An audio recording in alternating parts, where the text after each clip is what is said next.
Hello and welcome back to the Faith and Culture Show. I'm Catherine Camp, your hostess for the show. And this is where we dig into those difficult topics of our day. Sometimes they're difficult, sometimes they're really not, but they're always informative. But today it's one of those topics where I think a lot of people are very confused. We're going to be talking about Islam. And my friend Tony Gurule has offered to come back and chat with us about this. I think we're going to be hearing more and more about it, especially with what's going on in New York. And perhaps Tony can shed some light on what we should really be looking for. Now, you realize we have these conversations because we want to educate ourselves in order to have those conversations with others, conversations that count, conversations with an eternal perspective. And so as you're listening, maybe you want to take notes because he really does a lot of research in this and has been doing it for years. So he's a wealth of knowledge, a wealth of information. Let's get him on. Yeah, welcome back, Tony. Thanks for being here. And I hope I pronounced your name right. I've known you for so long, and every time I feel like, oh my gosh, I'm going to say it wrong. Did I say it right? Gurule? Yes, you did. That's very good. That's that. Tony G is easiest. That's why I tell everybody, because people usually say Gurule, Gurule, Gorilla, Ja Rule. I hear it all. So Tony G is fine. And it's a pleasure to be with you again, Catherine. Thank you. Of course, we go back and forth a lot with information. You're always sending me stuff, and I've probably, I come back to you with my comments. But this thing with Islam is beginning to heat up here in the United States and really come into the spotlight, at least on the media that I watch. I don't watch mainstream anymore. I don't watch cable news networks. I don't know. I find that there are a lot of fluff, a lot of opinions, and very little facts. And the ones that they have, they distort the facts. So I'm hearing a lot of things going on in the UK, and all of a sudden there seems to be some not so great things happening here. And I think it's important we understand what is Islam and, how it's infiltrating into everything American. So I don't know where you want to start on this, but I do have some questions, but I want you to go ahead and introduce whatever you think needs to be introduced first. Sure. Well, let's take it from the perspective of your average Christian out there who may not know much about Islam, but they maybe have a Muslim neighbor or a Muslim coworker, or they know a Muslim who works at a store in their area who they see a lot. And they may be thinking, hey, I know a Muslim or two, or maybe a handful, and they're really nice people. They seem like they just want to raise their kids, and they enjoy American freedom. And I do hear them talk about praying, each day. They talk about fasting during the month of Ramadan. That's about it usually from your basic average Muslim in America. You may hear them talk about wanting to take a trip to Mecca, or that they already have perhaps. But for the most part, that is true. I mean, when you think about the average Muslim in the West, America especially, or Canada, they, for the most part, are just like everybody else, but you can You can tell, oh, that's a Muslim woman because she's wearing a hijab if she's a devout Muslim, or if her husband is pretty strict and stuff. But men, it's like you can't really tell that they're Muslim by looking at them, right? But if you do know a Muslim, they're talking about praying 5 times a day, which is the amount of times that they're supposed to pray, and again, fasting during the month of Ramadan. Most Muslims are just focused on doing the 5 pillars of Islam. If you say the Shahada, you become a Muslim. And then they focus primarily on praying 5 times a day, fasting during the month of Ramadan, giving money to charity, which unfortunately a lot of that money ends up funding terrorism around the world, and then also making a trip to Mecca sometime in their life. And it is true that there are many peaceful Muslims in America, but at the same time, Islam and the Islamists, who we call them, usually that's the Muslims out there who don't just know Islam according to Muhammad and aren't just devout religiously in the religious aspects of Islam, but they're also highly focused on the political aspects of Islam. Now, the average Muslim in America may not really be focused on the political aspects, or at least they may not talk about it if they are aware of them, because they're just living their life in America, and perhaps if they're more radical, quote unquote, they are waiting for Islamization to take place in the future, and then they will come out and kind of express how devout they really are. At the same time, you figure if radical Muslims, quote unquote, took over America, which way would these moderate Muslims lean? Would they let these radicals know, oh, I'm leaving Islam if this is real Islam, quote unquote? Well, then they have 3 days to come back to Islam or they're dead. It would make more sense that any moderate Muslim in America would become more devout, or at least act more devout, if the radicals, quote unquote, took power. So we see in Europe, as you brought up, UK and specifically, that over the last few decades, Islamization has taken place due primarily to mass immigration and just having an open border for anyone to come in through, airplane, just walking over the border from some other country, whatever, but they've just been super lenient and they let people come in. So mass immigration or Islamization takes place via mass immigration and just Muslims in other countries throughout the world coming to your country. Also, if the average Westerner has 1, 2, maybe 3 children, and the average Muslim family is having 5, 6, 7, 8 children, well, then that's another way that Islamization will take place, and they grow in numbers because of birth rates. And we just see this openness to Islam in the West. I mean, it seems like after 9/11, everyone was like, oh, what's this Islam thing? And a lot of people were anti-Islam, and that's where you heard the term Islamophobe kind of taking root and being used. Usually when people know too much about Islam, or more than Islamists want you to know, that's when they come out with that Islamophobe term, right? But or they call you racist, which makes absolutely no sense because Islam is a religion, not a race. But the average Westerner falls for these name-calling tactics, and then they stop talking because they don't want to be called a racist or Islamophobe or whatever else. So intimidation can happen via name-calling and other ways as well. And we just see in the West the slow Islamization take place. And here in America, the tactics are different than they are in other countries. At the same time, interfaith dialogues for the purpose of Islamization take place in Western countries. They don't take place in Islamic countries because they're already under Islam. Also, do you see any mass immigration at all of people going into Islamic countries? No, it's the exact opposite. They're leaving the Islamic countries and they're coming to the West. So this has already happened in the UK. Nearly 10 years ago, I did an interview with Tommy Robinson, and that was banned on YouTube for a time. We just reposted it. So if you go to our different video platforms, YouTube, Bitchute, Rumble, look for a video that I did with Tommy Robinson.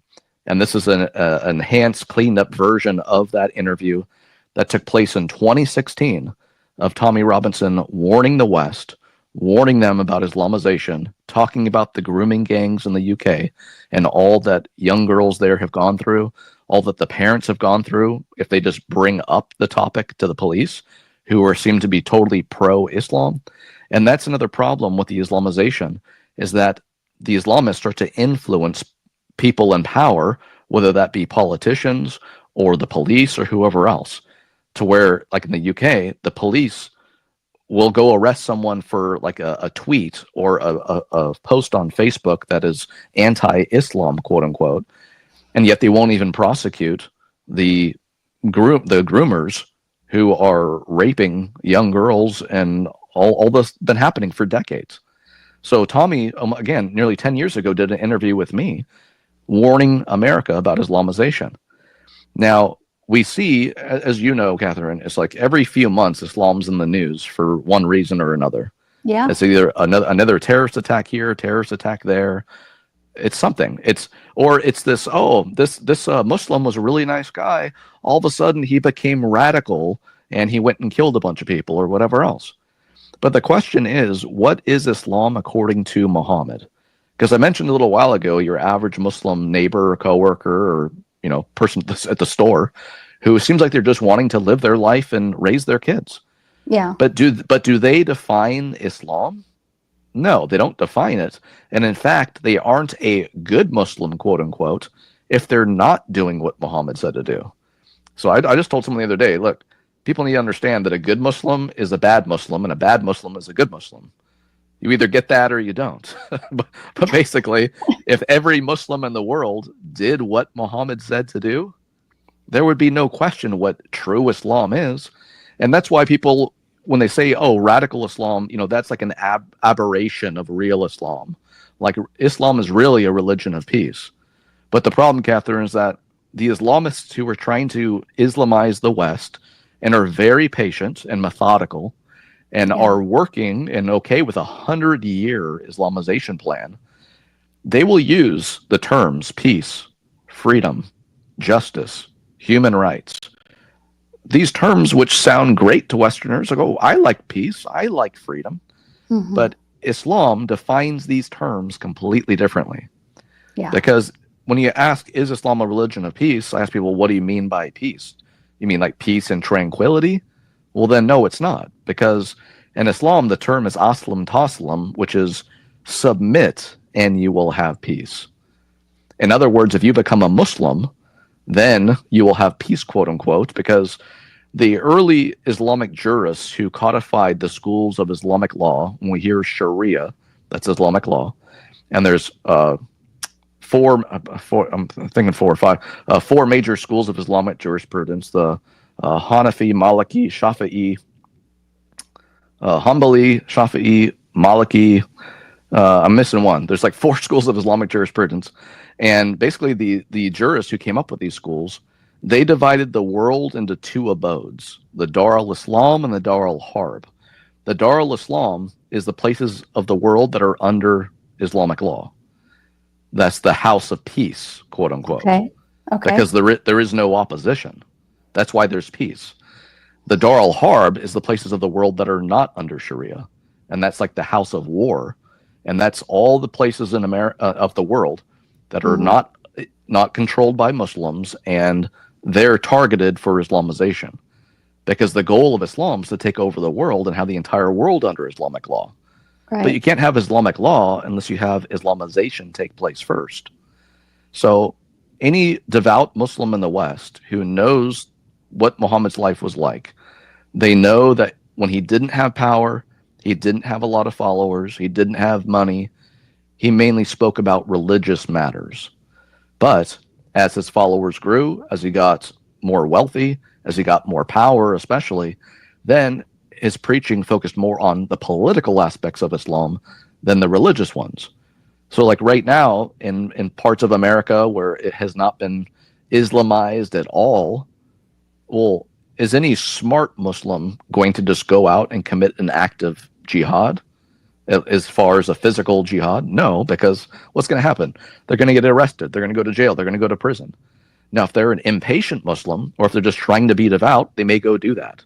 But your average Muslim who has a cognitive dissonance going on of, I'm trying to be like Muhammad, I'm waiting for that call to jihad or whatever they're called to do, but at the same time they have the law of they have God's law written upon their heart, and they have a conscience, and they know, well, here in the West, it's like, they most Muslims, if they're devout, have a cognitive dissonance if they're in the West. The ones who are in the East, in Islamic countries, they're just coming to the West for the purpose of Islamizing the West. So that's the thing, is 1.8 billion Muslims in the world. No, they're not all jihadists. No, they're not all nominal. No, they're not all Islamists and focused on the political aspects of Islam. But they're all Muslims.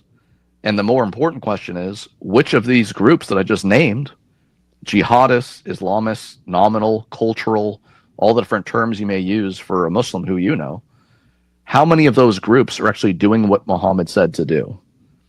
Because if they're not, that's a good thing. It's a good thing there aren't many Muslims who don't do what Muhammad said to do.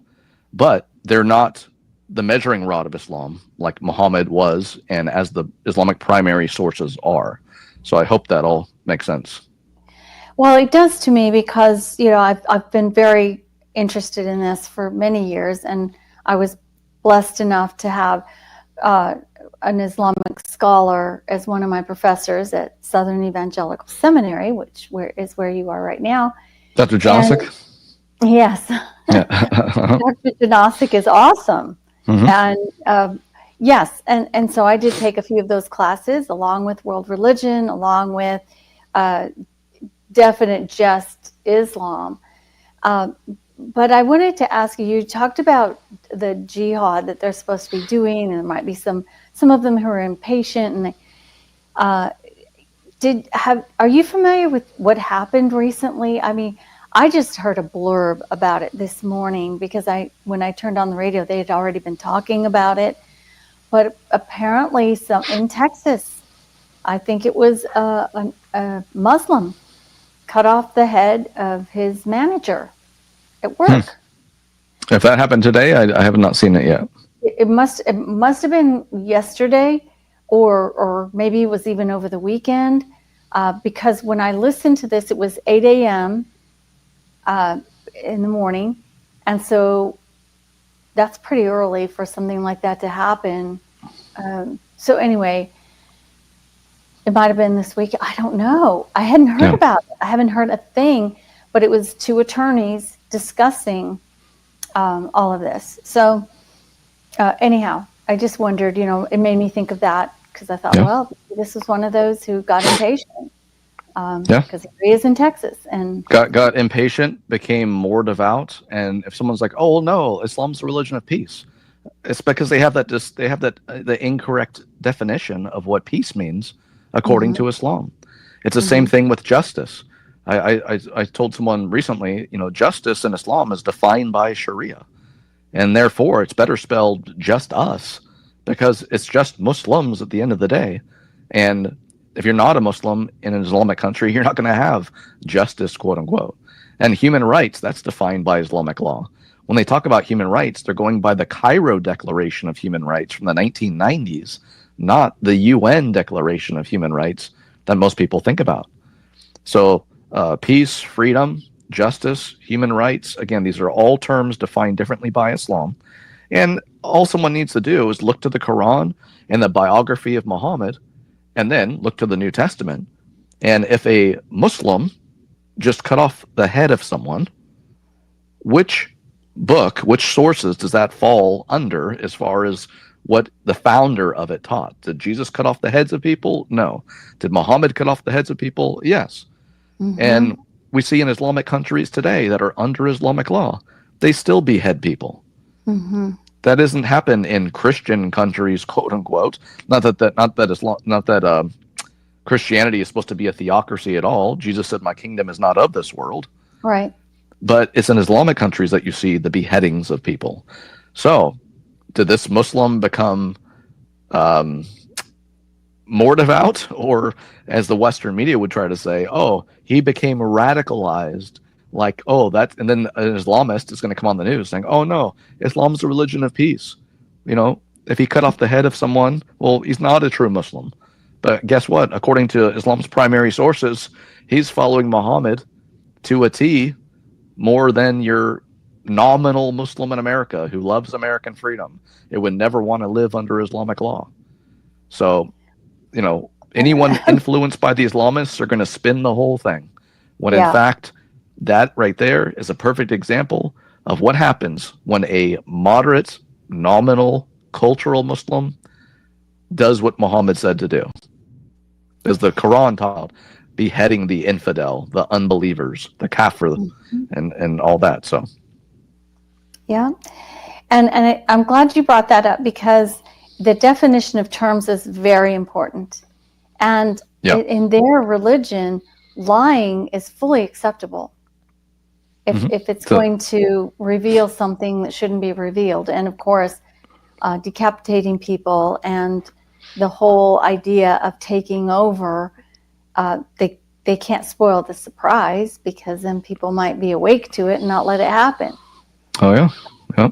And you figure, nowadays Islamic sources are more available than ever before. I mean, even after the internet, it's like everything became digitized, and you can go online and find the Quran, the Hadith, the Sirahs. I mean, everything there. And there are many Muslims around the world who, when they say Islam's a religion of peace, they mean peace in the Western sense. They actually don't know enough about their own religion to know what they're talking about. And again, like I said earlier, many Muslims are just focused on following those 5 pillars. There are many Muslims who don't read the Quran at all. They just listen to their imam. And there are many Muslims around the world who have actually memorized the Quran, the entire thing word for word. And people are like, wow, that's amazing.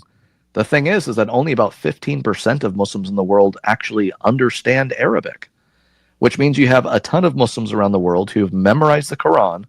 They can recite it word for word, and they don't even know what they're saying because they don't understand Arabic.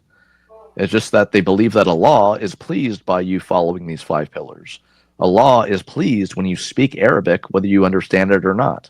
Allah is pleased when you memorize the Quran, whether, again, you can even understand it or not when you're reciting it. So Islam's more about orthopraxy than orthodoxy. In other words, it's more about what you do than what you believe.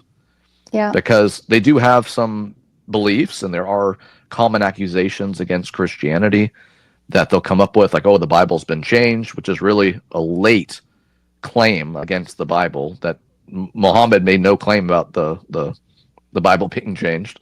And then things like, oh, Christianity worships 3 gods because they don't understand that God's one in being or essence or nature, and 3 in person. They think we're worshiping the Father as a God, Jesus is a God, Holy Spirit is a God, and there's 3 gods because they don't understand the Trinity. At the same time, the Quran, if it denies the Trinity, if it denies the wrong Trinity, because it describes the Trinity, or it's denying the 3 of God, Jesus, and Mary, which lets us know that either Allah wasn't the author of the Quran, or the author of the Quran didn't understand what the Trinity is. So basically, the Quran is denying a heresy that even Christians wouldn't believe or hold to. So archaeology and all that stuff is just destroying the traditional story of Islam. I'm glad you said that. and I know that Dr. Janosic brought up to you this whole debate of, did Muhammad even exist? Because there are scholars today who believe that he didn't. There are other scholars who believe that he did, but not according to the traditional timeline. They think it all happened later. And then there's people who say, the traditional story of Islam, minus the theological claims that are obviously false because Christianity is true. Other than the false theology, they'll say that Muhammad did exist. He existed exactly when world history says that he did, and all of that is accurate. So the thing is that I'm friends with Dr. J. Smith, who is a colleague of Dr. Janosic. I'm also friends with Raymond Ibrahim, who is the biggest name guy who Dr. J. Smith has debated on whether or not Muhammad existed. And I came out with a video. I actually recorded it the morning of the day that the debate took place. Unfortunately, my video didn't come out until after the debate took place. But Dr. J. Smith and Raymond Ibrahim were debating, did Muhammad exist? And Raymond's a historian. He has a master's degree in history under Victor Davis Hanson, and he's been writing on Islam for decades. He's from Egypt. He's fluent in Arabic. He's fluent in Greek, in addition to obviously being fluent in English.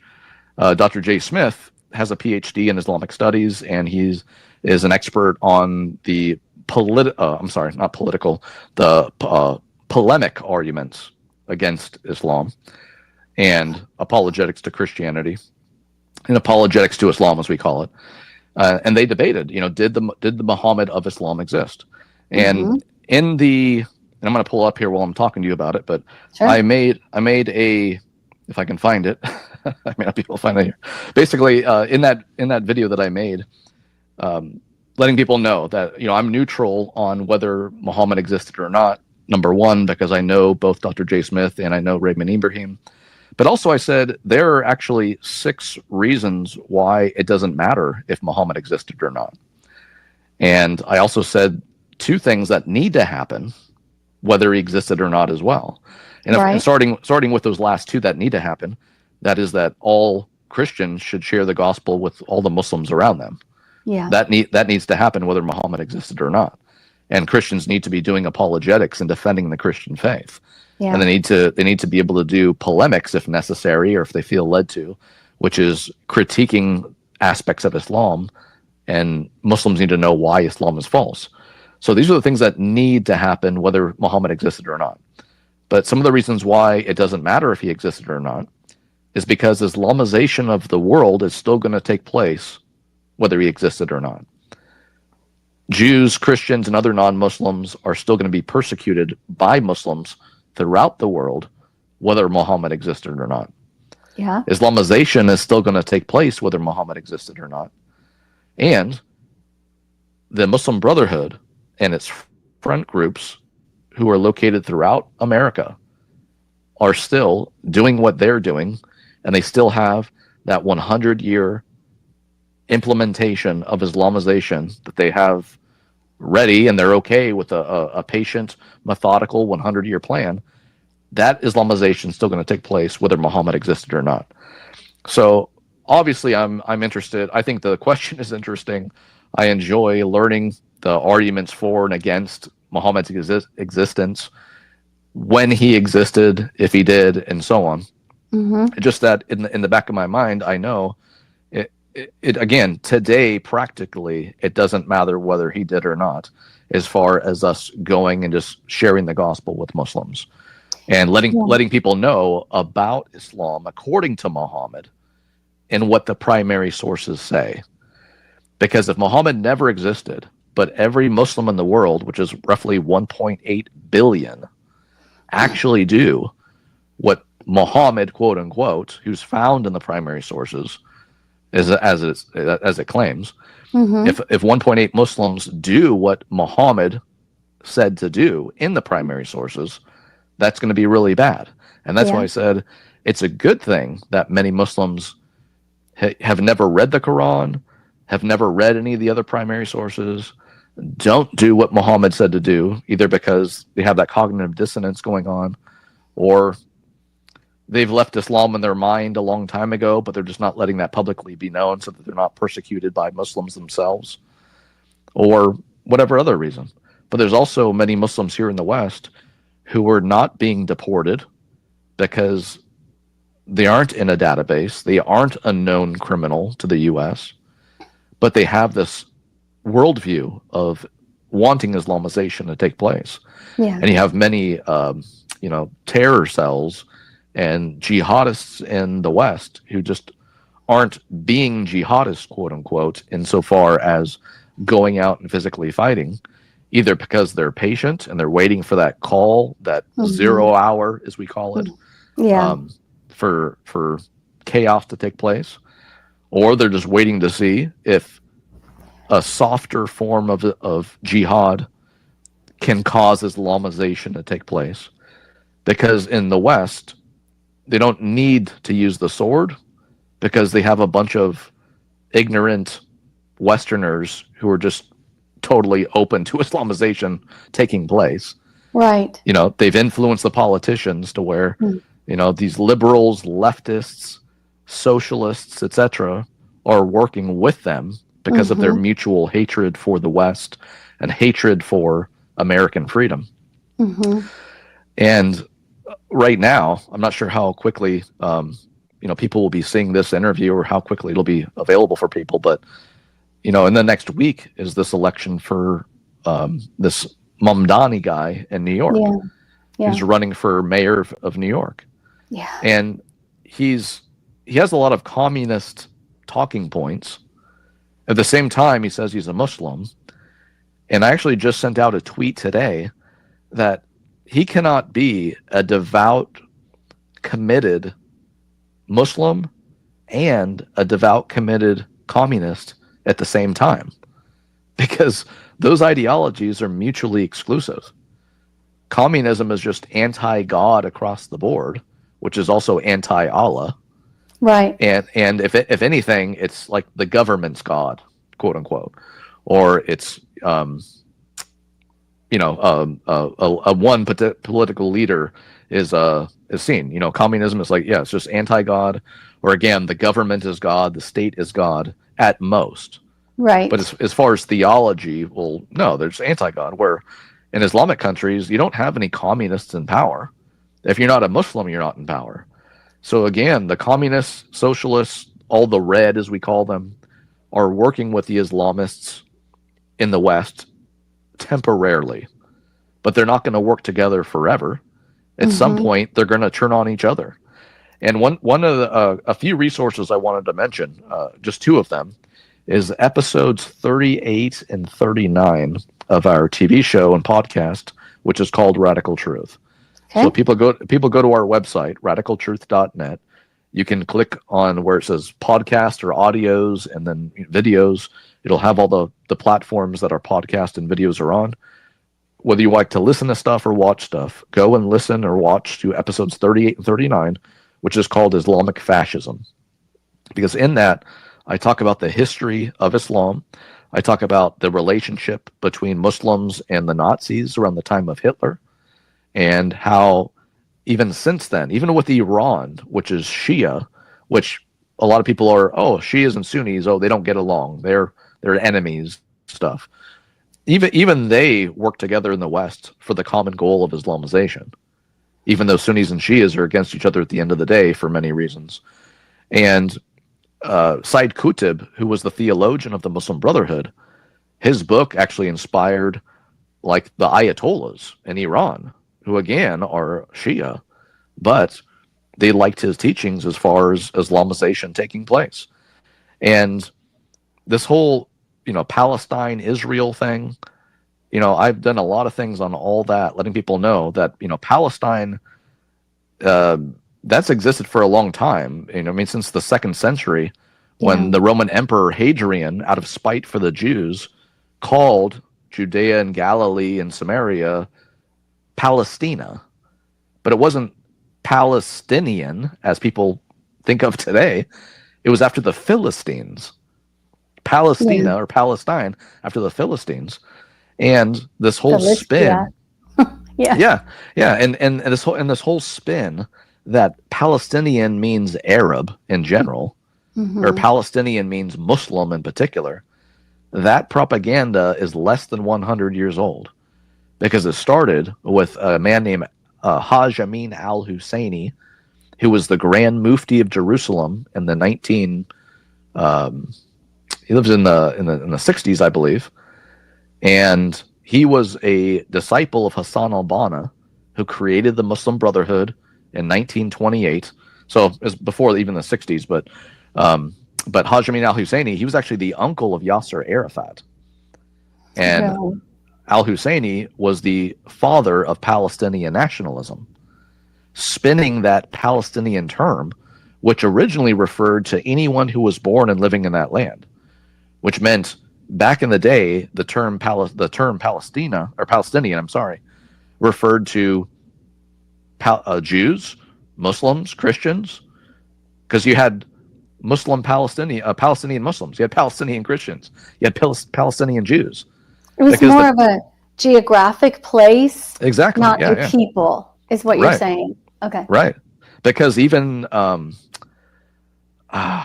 need to point people to some other resources, because I've talked about the guy who was the military leader or commander of the PLO, and he admitted in a 1973 interview that the Palestinian people does not exist as, this reference to Muslims nowadays. He says we're all one people. We're all Arab. He says that this Palestinian identity has basically been created for the sake of having some type of opposition against Israel and against Jews in general. And that's no surprise, because Islamic Jew hatred began with Muhammad. Mm-hmm. In the oldest biography of Muhammad, it talks about how there were 3 Jewish tribes in that area in Medina. He drove out 2 of the Jewish tribes. The last one, he says, basically reneged on an agreement that they had, and he had 600 to 900 of them beheaded in one day.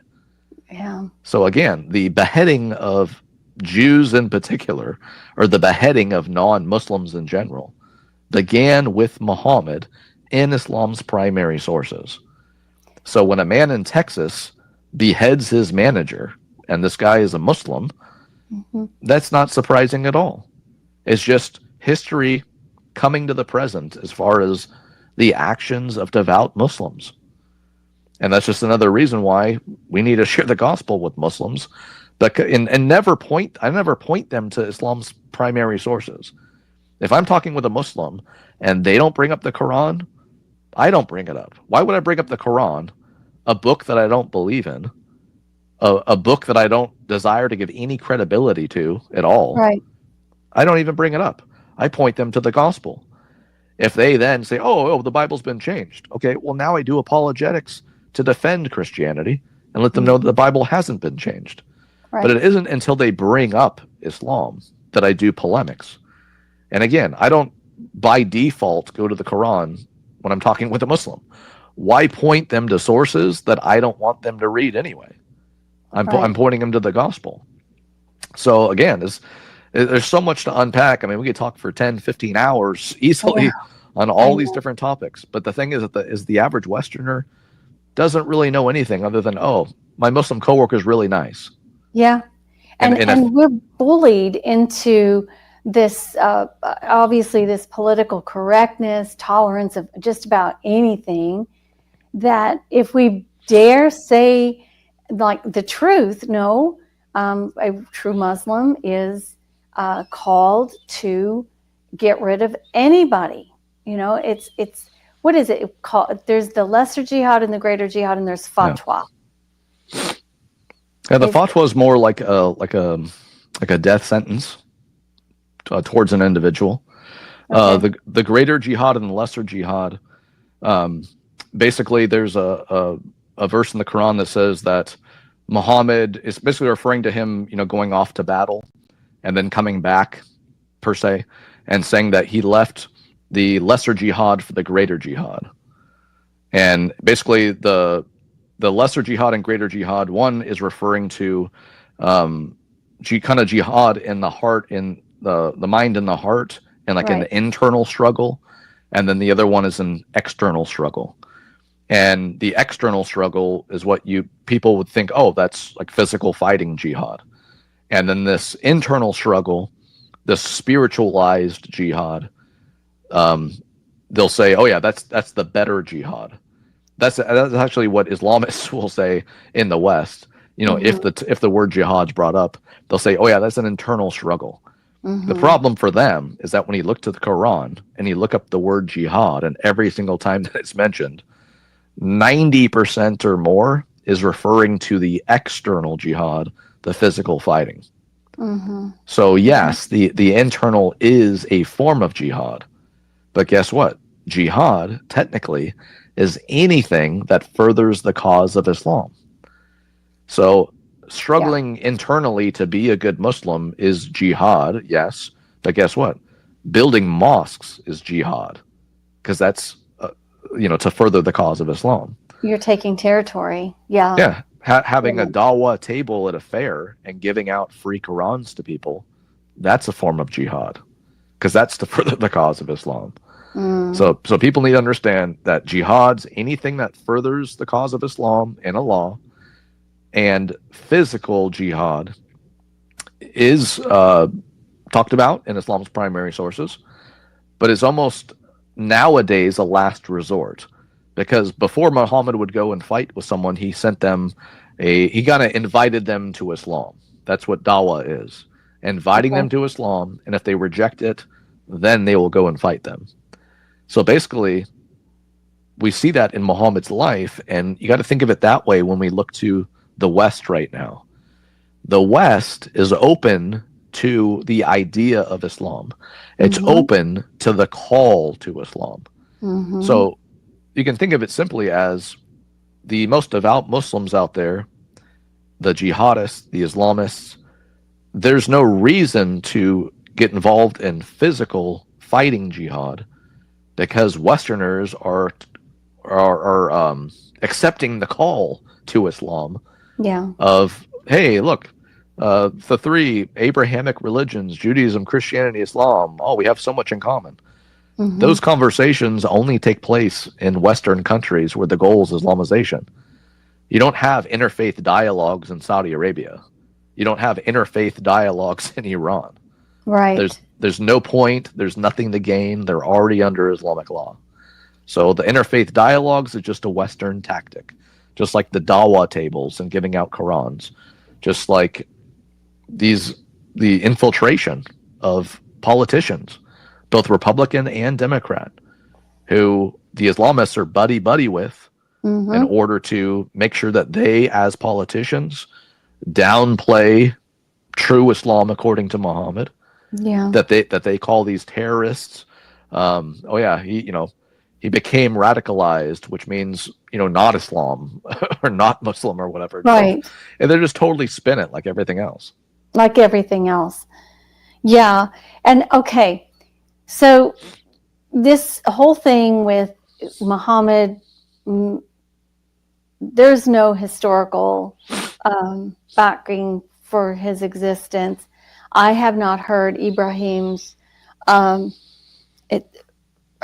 Raymond Ibrahim's. I haven't heard his arguments. I still need to listen to that. You did send me the link to that debate. I need to listen to it to hear his side of the argument. I know the other side because I've had Dr. Janosic on here.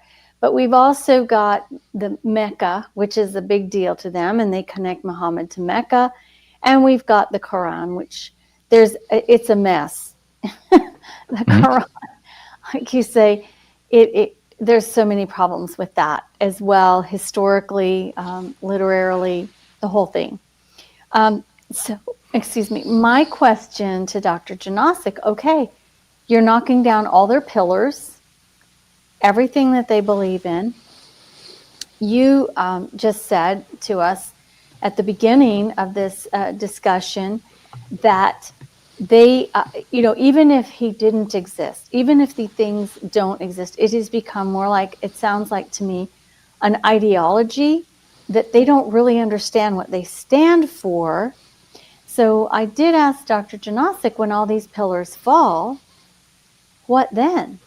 I mean, if you believe in a religion that leader didn't really exist, their Bible, their literary literature, it was just a conglomeration of literature that was already written in the past. And then you've got the third, the Mecca wasn't there when they say it is, so nothing falls into place. What then? And he said, then they turn to Sharia law. So can we expect them to start getting more militant? I think the younger generation, they want something to believe in. They don't want to be killed. They don't want to be forced to go out and kill others. They just want peace. They just, for real peace, the kind of, shalom kind of thing. They just want freedom, liberty.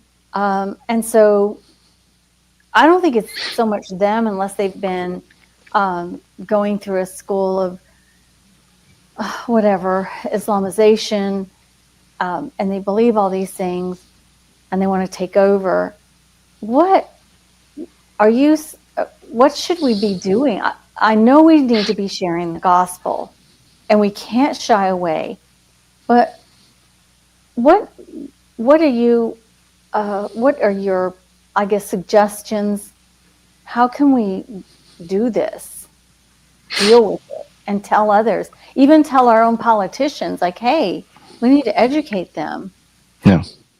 Well, the thing is that it's not like when we talk about Islam according to Muhammad and the amount of Muslims in the world, we're not talking about the type of numbers when it comes to, say, like Mormons in the world or Jehovah's Witnesses in the world, which are in the millions. We're talking about 1.8 billion Muslims in the world. It's the fastest growing false religion in the world. And, you know, when people talk about, when we talk about Islam according to Muhammad, and some people try to say, oh, well, yeah, 1.8 billion, but you know what? Only 10% of them are actually radical, quote unquote. Which again, even with that, for the sake of argument, that, you know, radical again means devout ones, because radical doesn't mean militant. It means to go back to the root of something. Like, for example, our ministry is called Radical Truth. That doesn't mean that we're violent about the truth. Radical means to go back to the root. So a radical Christian does what Jesus said to do. A radical Muslim does what Muhammad said to do. So radical Christianity is the solution to radical Islam. But if a radical Christian does what Jesus said to do, which is to share the gospel with everyone, and a radical Muslim does what Muhammad said to do, which was to fight the unbelievers until they pay the jizya with willing submission and feel themselves subdued, and the latest verses that we find in the Quran that are in reference to violence, let's just say 1 to 10%, 10% at the most, 1% at the least, of 1.8 billion Muslims are actually radical, devout, are interested in going out and physically fighting, etc. What is 10% of 1.8 billion people? Isn't that over 100 million? That's bigger. 10% would be 100. Well, 1.8 billion. Yeah, 10% would be 180 million. Mm-hmm. Let's just say that 1% of 1.8 billion Muslims in the world are interested in physical fighting, jihad, and doing everything that Muhammad said to do. What is 1% of 1.8 billion? It's like 18 million, right? Yeah. Now, how many people were responsible for 9/11? Was it 15? 15, 19? Okay. Right? Imagine what 18 million people could do. Yeah. So radical Islam, Mm-hmm. radical Islam, or Islam according to Muhammad, as I call it, is violent. It is. I mean, here's a spotlight. Here, put people in the spotlight, like deer. I was thinking deer in the headlights. Yeah. Muhammad said, "I have been made victorious through terror." If the founder of Islam said that, why should we be surprised when any devout Muslim who tries to emulate Muhammad is involved in terrorist attack or terrorist acts as well? We shouldn't be. And let's say the evidence, or even more so, the arguments that Muhammad never existed goes mainstream. And 1.8 billion Muslims in the world have all of a sudden been convinced that Islam is false, that Muhammad never existed. What happens then? They leave Islam? Let's just say they all leave Islam. But at the same time, no one's shared the gospel with them. So if you don't become a Christian when you leave Islam, well, where do you go? You become an atheist. So if 1.8 billion Muslims in the world became atheists tomorrow, that'd make the world a better place, but it would just make the world a better place to go to hell from. Because unless they repent and put their trust in Christ, they'll still end up in hell, just like every non-Muslim out there who doesn't repent and put their trust in Christ. A Muslim has as much chance of getting into heaven as an atheist does. Yeah. Because neither a Muslim nor an atheist has repented and put their trust in Christ. Right. Now, even if Muhammad never existed, if 1.8 billion Muslims still do what Muhammad said to do anyway, as written in Islam's primary sources, they're going to strive to emulate a guy who never existed. And yes, that would include Islamization. That would include jihad and terrorism. And you know what, Catherine? One of the most recent conversations that I heard by a lot of people who were in in my recent talk, I basically talked about the no-mos and the yes-mos. The no-mo is kind of a term that Raymond gave for the people who believe that no Muhammad existed. So he called them no-mos, right? That's so hilarious. the yes-mos are the people who do believe that Muhammad existed. Now, one of the most recent conversations I heard amongst many people who are really deep into these polemics to Islam and questioning the existence of Muhammad, the consensus that I have heard recently is that they aren't no-mos, they're yes-mos, but they're no sin. Now, sin, S-I-N, is an acronym for the standard Islamic narrative. And the standard Islamic narrative is the history of Islam according to Islam. In other words, if Christianity is true, we know Islam's false theologically. Yeah. But is it possible that a false prophet who had bad understandings of Christian theology, who had a heretical view of Christianity, I mean, this is one of the things that I learned under Gnostic back in 2010, 2011, 2012, was the belief that Islam, or its true origin, was from a heretical Christianity. Yeah. It wasn't Judaism, it wasn't Christianity, it was like an amalgamation, and that with bad theology evolved into what Islam is now today. Yeah. So that's one of the theories out there, and some very, very old historical sources within 20 years of Muhammad's time talked about a Muhammad. Now, certain people will say, "Oh, that was Mahmed. That's not Muhammad," and therefore, it's an argument that he didn't exist at all. Okay.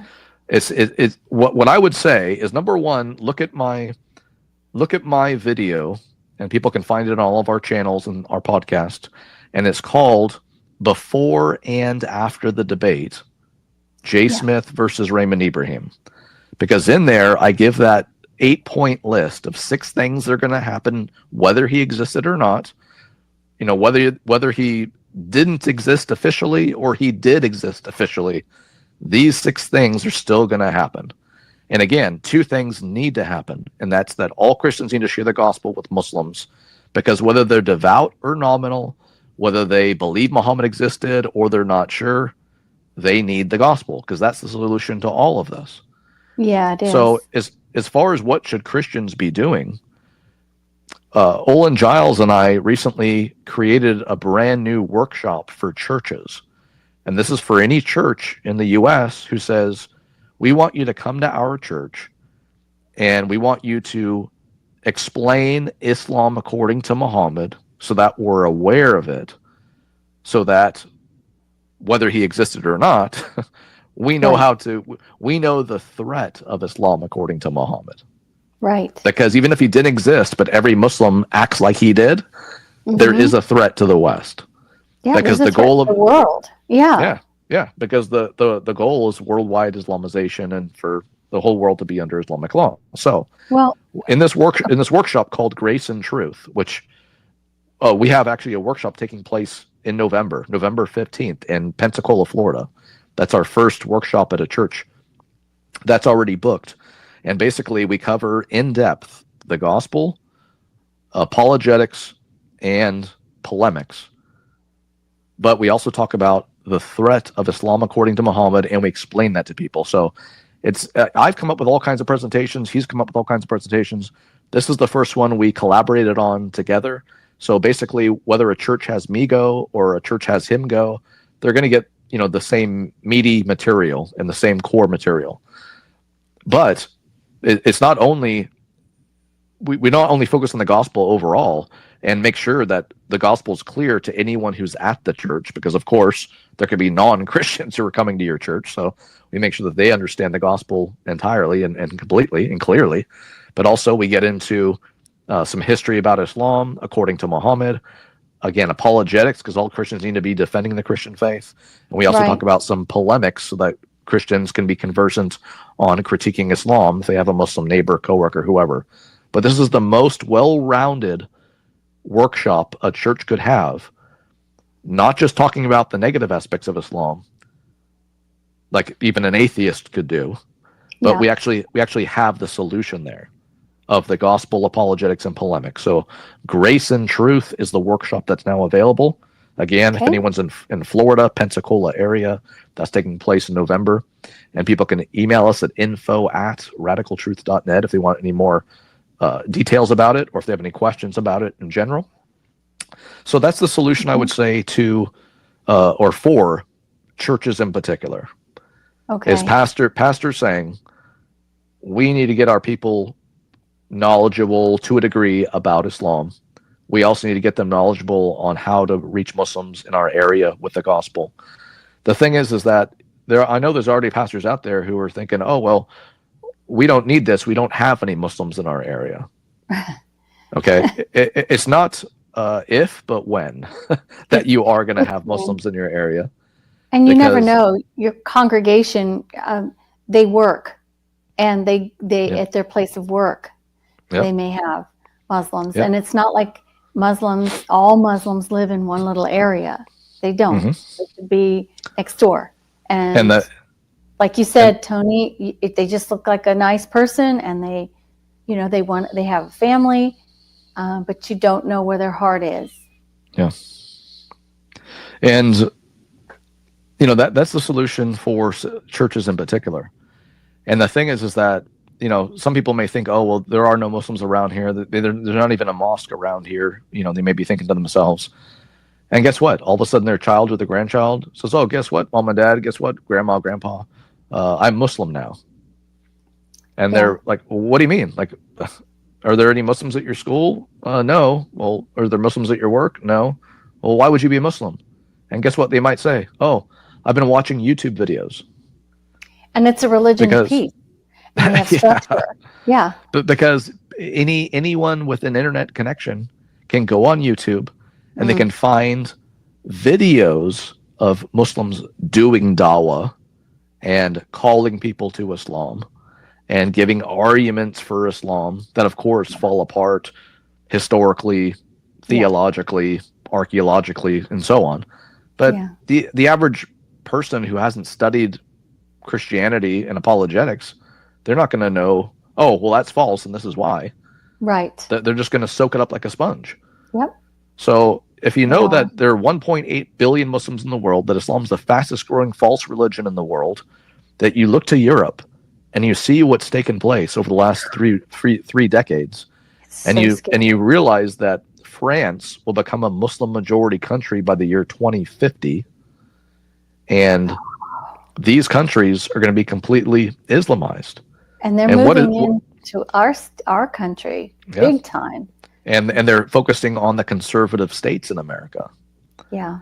Even Canada is a little bit further than we are, Islamization-wise. I believe it. Because the politicians have been influenced more than American politicians have. Now, in America, you actually have Muslim politicians. Yeah. But then you also have Islamists who are infiltrating the politicians who aren't Muslim, because they want to make Islam acceptable in the West. That's why they've watered down Islam according to Muhammad in school books that they use in schools. A lot of universities and colleges in America, ones that have been around for many years, actually get more money from Muslims than other countries than those schools get from American taxpayers.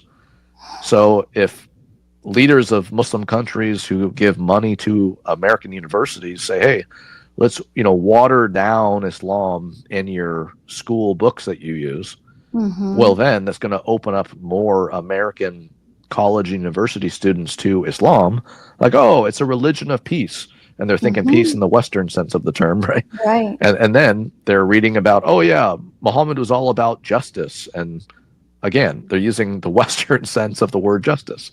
Right. So that's why I tell people, you get a Quran, make sure you get a Quran that was printed before 9/11, so that you get one that hasn't been watered down and sugar coated. It's like you have Muslim countries who have funded not only the teaching programs, American universities and colleges. You have Muslim countries who have given a lot of money to kind of not mentor, but financially support American students who have a goal of becoming a professor and are going to be a professor of Islam, quote unquote. In other words, an American professor who is teaching a watered down version of Islam, even writes books, right?